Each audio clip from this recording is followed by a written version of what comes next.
శ్రీ గురుభ్యో నమ. హరి ఓం. పరాభావనం సంవత్సరంలో వృషభ రాశి వారి యొక్క రాశి ఫలితం ఏ విధంగా ఉండబోతోంది ఈ సంవత్సరం అంతా అనగా, వృషభ రాశి వారి యొక్క ఆదాయం 5, వ్యయం 14, రాజ్యపూజ్యాలు 5, అవమానాలు 4. ఈ యొక్క వృషభ రాశి వారు గురుడు 2, 3 స్థానాలందు శని లాభంలో ఉండడం వల్ల ముందు మీరు ఏదైతే రాదు, నా వల్ల కాదు అనుకున్నటువంటి పనులు ఆటంకాల్లో ఆగిపోయినవి ఏవైతే ఉన్నాయో వాటిని పూర్తి చేసేస్తారు. అంతేకాకుండా ఆర్థికంగా కూడా కొంచెం నలిగేటువంటి అవకాశం ఉన్నా ఎవరో ఒకరు ఆ సమయానికి వచ్చి మీకు చేయూత ఇవ్వడం, భగవన్ మానవ రూపంలో నన్ను ఆదుకుంటున్నాడు అనేటువంటి ఒక నమ్మకానికి రావడం జరుగుతూ ఉంటుంది. పైగా ఈ వృషభ రాశి వారు ధనాన్ని ఎక్కడ పెట్టాలి అనేటువంటి విషయంలో కన్ఫ్యూజ్ అవుతున్నప్పుడు సరైన మార్గం చూపించేటువంటి మీ పాత బంధాలు ఏవైతే ఉన్నాయో అవి పునరుద్ధీకరణ అవ్వడం, వాటి వల్ల మీరు ఒక స్థాయిలోకి రావడం అనేది ఖచ్చితంగా జరుగుతూ ఉంటుంది. పైగా వృషభ రాశిలో ఉన్నటువంటి వారు మీ మాట తీరును మార్చుకుంటారు. నలుగురితో ఏ విధంగా మాట్లాడాలి, నేను ఇలా ఉంటే నన్ను ఎవరు ఆదరించట్లేదు అనేటువంటి విషయాన్ని ఖచ్చితంగా గ్రహిస్తూ ఉంటారు. వచ్చేటువంటి ఆగస్టు నుంచి కూడా వీరికి కాస్త కలిసి వచ్చేటువంటి సూచనగా చెప్పవచ్చు. రాజకీయ పరంగా కూడా జనాల్లో ఆదరణ పెరుగుతుంది. విద్యార్థులకి కాస్త జ్ఞాపకశక్తి తగ్గేటువంటి అవకాశమే గోచరిస్తుంది. పైగా మీరు చదువులో కంటే ఇతరితర రంగాల్లోనే మీ యొక్క ఆలోచన ధోరణి అంతా కూడా దాని మీదే కేటాయించడం జరుగుతూ ఉంటుంది. ఇక రాజకీయాల్లో కానీ, సినీ పరిశ్రమల్లో కానీ, సంగీత సాహిత్యాల్లో ఉన్న వారికి కాస్త ఊరట కలుగుతుందని చెప్పవచ్చు. ప్రథమాంకంలో, ద్వితీయాంకంలో ఈ ప్రథమాంకం కంటే ద్వితీయాంకం అద్భుతంగానే ఉంటుంది. ప్రథమాంకంలో కొంచెం ప్రశ్నార్థకంగా ఉన్న ద్వితీయాంకంలో నిలబడేటువంటి అవకాశం ఎక్కువగా గోచరిస్తూ ఉంటుంది. రైతుల విషయానికి వస్తే ప్రథమాంకంలో 2 పంటలు కూడా అక్కడికక్కడ పెట్టుబడి సరిపోతుంది. ద్వితీయాంకంలో మాత్రం మీరు లాభపడేటువంటి అవకాశం లభిస్తుంది. వ్యాపారం ప్రారంభం చేద్దామని కానీ, రియల్ ఎస్టేట్, స్టాక్ మార్కెట్లో కానీ ధనం వెచ్చించేటువంటి వాళ్ళు ద్వితీయాంకం అయినటువంటి ఆగస్టు తర్వాత మాత్రమే వెచ్చించండి, కలిసి వచ్చేటువంటి సూచనగా చెప్పవచ్చు. ఇక బంగారు ఆభరణాల కొనుగోలు, స్థిరాస్తులు కొనుగోలు అనేటువంటివి ప్రథమాంకంలో మాత్రం, అంటే జూలై వరకు కూడా మీరు కొన్నవే ఆస్తులుగా చెప్పవచ్చు. ద్వితీయాంకంలో కొన్నటువంటి ఏది కూడా మీరు నిలబెట్టుకునేటువంటి అవకాశం గోచరించడం లేదు. పైగా ఈ వృషభ రాశి వారికి మీ యొక్క స్థితిగతులను చూసి ఏడ్చేటువంటి నరఘోష ప్రభావం ఎక్కువగా ఏర్పడుతోంది. కాబట్టి కొంచెం జాగ్రత్తగా ఉండండి అని చెప్పవచ్చు.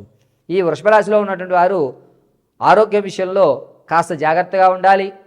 ప్రథమాంకంలో ప్రతిరోజు కూడా ఏదో ఒక విసుగుతో కూడుకున్న అనారోగ్యం అనేది జరుగుతూ ఉంటుంది. ద్వితీయాంకంలో మాత్రమే కలిసి వస్తుంది. తాత ముత్తాతల నుంచి లభించేటువంటి ఆస్తి ఏదైతే ఉందో అది ప్రథమాంకంలో ఎట్టి పరిస్థితుల్లోనూ రాదు.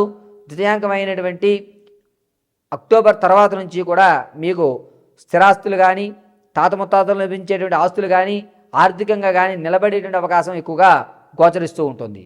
పైగా ఈ వృషభ రాశిలో వారు అందరూ కూడా మిమ్మల్ని వేలెత్తి చూపించేటువంటి పరిస్థితిలో ఉంటారు. కాబట్టి మీ మాట తీరు మార్చుకోవాలని మీరు స్వయం కృప అపరాధాన్ని తెలుసుకుని మీ విధి విధానాలు మార్చుకుంటూ ఉంటారు. ఎప్పుడూ చూడనటువంటి వెంకటేశ్వర స్వామి వారి దేవాలయాలు దర్శించడం అనేది వృషభరాశి వారు చేస్తారు. పైగా వృషభరాశి వారు నమ్మి మోసపోయేటువంటి అవకాశాలు ద్వితీయాంకంలో ఎక్కువగా కనబడుతున్నాయి. కాబట్టి ద్వితీయాంకంలో చాలా జాగ్రత్తగా ఉండండి. వచ్చిన ప్రతి ఒక్కరు కూడా మన మిత్రులు కాదు, అలా అని చెప్పి మనల్ని ఈర్షించే వాళ్ళు మన శత్రువులు కూడా కాదు. ఈ విషయాన్ని గుర్తుపెట్టుకోండి.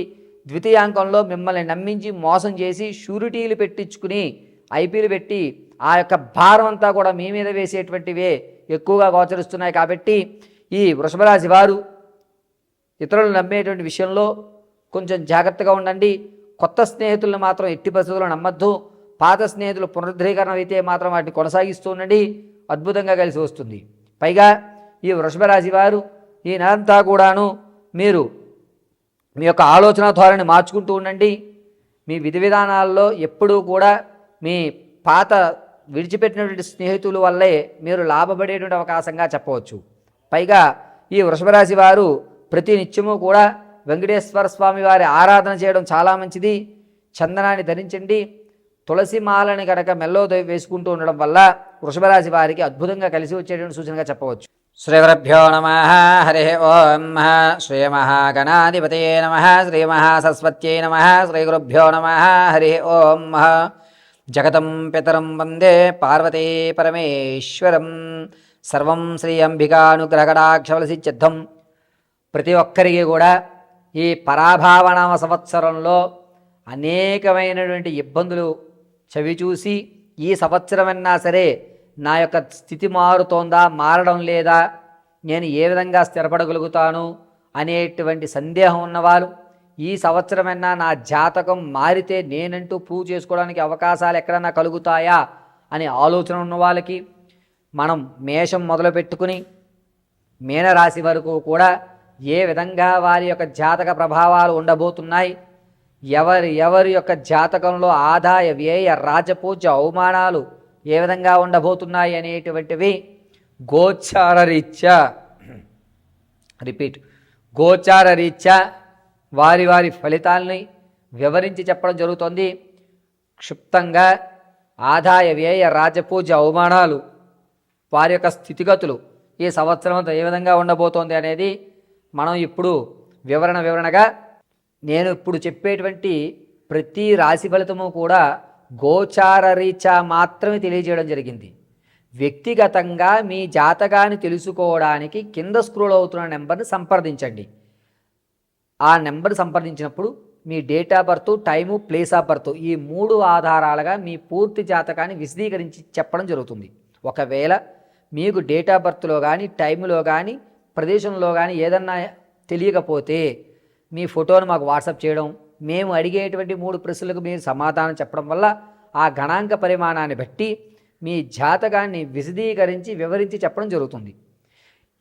ఖచ్చితంగా మీకు ఉద్యోగ ప్రాప్తి ఎప్పుడు కలుగుతుంది, గ్రహదోషాలు ఏమన్నా ఉన్నాయా, వివాహం కాకపోవడానికి కారణం ఏమిటి, సంతానం కలగకపోతే కనుక ఏ విధమైనటువంటి పరిహారాలు చేసుకోవాలి, అదేవిధంగా ఉద్యోగంలో ప్రమోషన్ రావడానికి ఏ విధమైనటువంటి దేవతారాధన చేయాలి, ఏ రోజు ఏ దీపారాధన గావించుకుంటే ఏ దేవతామూర్తి యొక్క నామస్మరణ మనం చేస్తే మనకి కలిసి వచ్చేటువంటి యోచనగా ఉంటుంది, ఆర్థికంగా నిలబడాలి అంటే కనుక ఏ దేవతామూర్తి యొక్క మూలమంత్రాన్ని మనం పఠించుకోవాలి, ప్రేమ వివాహం చేసుకోవాలా లేకపోతే అరేంజ్డ్ మ్యారేజ్ చేసుకోవాలా అనేటువంటి సందిగ్ధంలో ఉన్న మీ భవిష్యత్తు ఉన్నతమైన స్థితిగతులు పొందాలన్నా, పూర్తి మీ జాతకాన్ని తెలుసుకోవాలన్నా కింద స్క్రోల్ అవుతున్న నెంబర్ని సంప్రదించండి.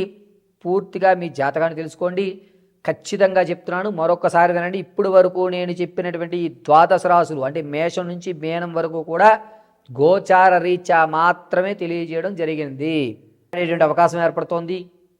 పళ్ళ వ్యాపారస్తులకు మాత్రం కాస్త ఇబ్బందిదాయకంగా ఉంది.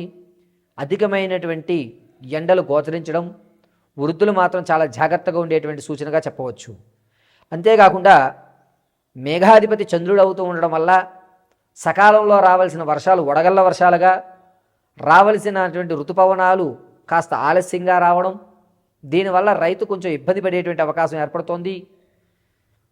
తగు భూసారము అనేటువంటి తగ్గడం, నీటి కొరత అనేటువంటిది కొంచెం ఏర్పడడం, ప్రాజెక్టులు ఏవైతే ఉన్నాయో నీటికి సంబంధించిన ప్రాజెక్టులు ఏవైతే ఉన్నాయో అవి ఆగిపోవడం అనేటువంటిది ఎక్కువగా గోచరిస్తుంది. రసాధిపతి సూర్యుడు అవుతూ ఉండడం వల్ల భార్యాభర్తల మధ్య కానీ లేదా స్నేహబంధమైనటువంటి విషయాల్లో కానీ అవకతవకలు ఏర్పడుతున్నాయి. ఒకరి మీద ఒకరికి అపనమ్మకం అనేటువంటిది ఎక్కువ ఏర్పడేటువంటి అవకాశం ఏర్పడుతుంది. మనుషుల మధ్య కల్మషం అనేటువంటిది జూలై నుంచి ప్రారంభమయ్యి నవంబర్ వరకు కూడా ఎవరిని పూర్తిగా నమ్మేటువంటి గోచరం ఎక్కడక్కడ గోచరించడం లేదు. ఇక నీరసాధిపతి గురుడు అవ్వడం వల్ల పెద్ద పెద్ద ఇండస్ట్రీస్ ఏవైతే ఉన్నాయో వాటిలో అగ్ని ప్రమాదాలు ఎక్కువగా జరిగేటువంటి వ్యవస్థ జరుగుతోంది. రైలు ప్రమాదం కూడా ఎక్కువగా జరిగేటువంటి ధోరణులు ఎక్కువగా కనబడుతున్నాయి. ప్రయాణాలు చేసేటప్పుడు చాలా జాగ్రత్తగా ఉండాలి. ముఖ్యంగా ఈ గనుల్లో పనిచేసే వాళ్ళు కానీ, అదేవిధంగా చిన్న చిన్న వర్తకాలు పెట్టుకునేటువంటి వారు, అంటే రోడ్డు పక్కన టెంట్లు వేసి సామాగ్రి అమ్ముకునేటువంటి వారు కొంచెం జాగ్రత్తగా ఉండాలి. పెను ప్రమాదాలు ఎక్కువగా ఉన్నాయి. ఈ ప్రమాదాలన్నీ కూడా గనుల్లో కానీ ఇక్కడ కానీ జరిగేటువంటి ప్రమాదాలు ఎక్కువ కూడా ఏప్రిల్ 18వ తారీఖు నుంచి ప్రారంభమయ్యి జూలై 24 వరకు కూడా ఈ గనుల్లో కొన్ని ఇబ్బందులు కలగడం, ప్రభుత్వ శాఖల్లో కూడా అనూహ్యంగా బిల్డింగులు కూలడం కానీ కుంచుకుపోవడం అనేటువంటి వ్యవస్థ ఎక్కువగా గోచరిస్తుంది. ఇక ఈ సంవత్సరంలో ఎట్టి పరిస్థితుల్లోనూ ఏ మాసంలో కూడా గ్రహణాలు మన భారతదేశంలో కనిపించవు.